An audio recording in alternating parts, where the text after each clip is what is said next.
Wa alaykum assalam wa rahmatullahi wa barakatuh.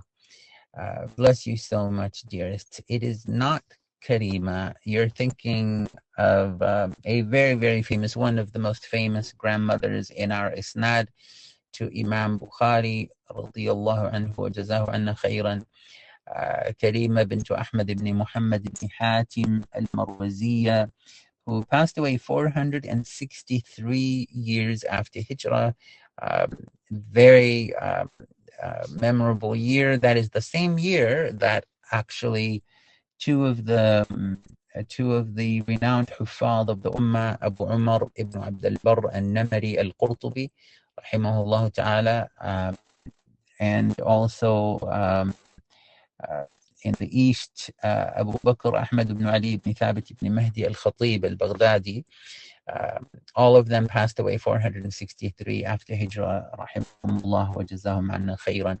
So that's Karima, obviously, and approximately 300 years after, before Imam Abu al-Abbas ibn Taymiyyah, rahimahullah ta'ala, who passed away 728. So you see, it definitely is not Karima. You are thinking of two students, actually. He said that phrase, I prepare myself for, he said that phrase to two remarkable women, a mother and a daughter. And the mother is Zainab, Fatima bint Abbas. I don't know why it's without the alif lam for some reason. I mean, it's valid both ways as a name.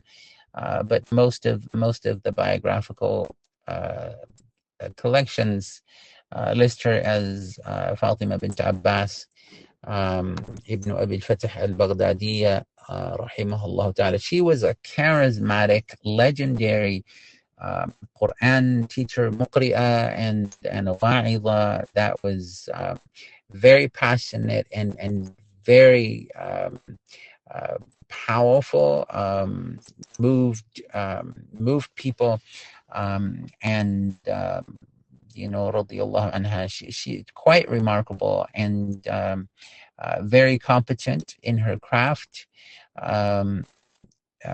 She passed away before Ibn Taymiyyah, 714 after Hijrah.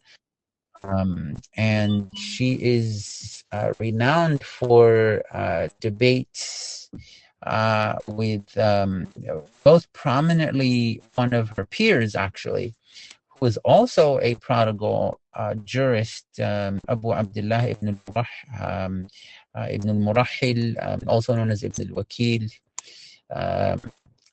one of the preeminent Shafi'i jurists who passed away 2 years after her.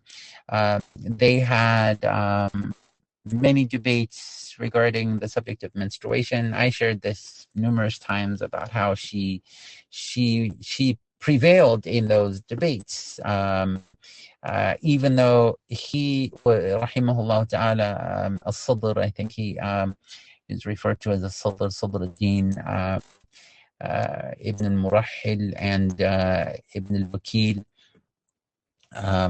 And subhanallah, he was qualified to be he was qualified to and authorized to give fatwa at the age of 20. So he was also a very significant jurist of his era, rahimahullah ta'ala. But she prevailed, at least regarding the subject of menstruation, which they had many bouts apparently. That's the mother. I want to catch myself and not get lost in this. Still for a lot, already 4 minutes. So that's the Fatima. I also, just to remind you, Fatima bint Abbas, rahimahullah ta'ala, is the one shaykha that I said كانت تصعد المنبر. Remember how she used to preach from the minbar, and Ibn Taymiyyah, rahimahullah ta'ala, many people would tell him, you have to tell her this is wrong, and she can't climb the minbar like that. She can't be on top of the minbar. She's a woman. And Abu al-Abbas ibn Taymiyyah rahimahullah ta'ala recounts that he saw the Prophet sallallahu alayhi wa sallam praising Zainab, praising Fatima rahimahullah ta'ala, and so he became embarrassed and he said, there's no way I'm going to tell her anything. If the Prophet sallallahu alayhi wa sallam athna alayha Rasulullah sallallahu alayhi wa sallam, there's no way I'm going to tell her anything. So that's very precious. Just to remind you of that. She was a scholar of the Quran. She was the Quran teacher of the wife of Al-Hafidh al-Mizzi, Yusuf ibn Abdul Rahman al-Dimashqi al-Mizzi, who passed away 742 after Hijrah. So his wife was a student of Fatima bint Abbas.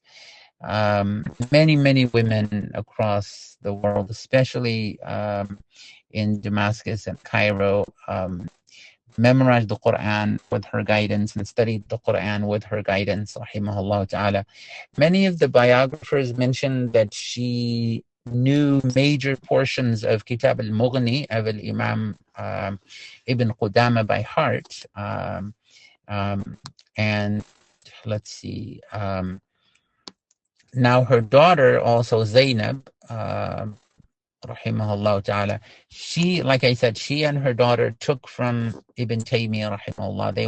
They were both students of Ibn Taymiyyah, and he said the comment about preparing himself was something that he said about both the mother and the daughter.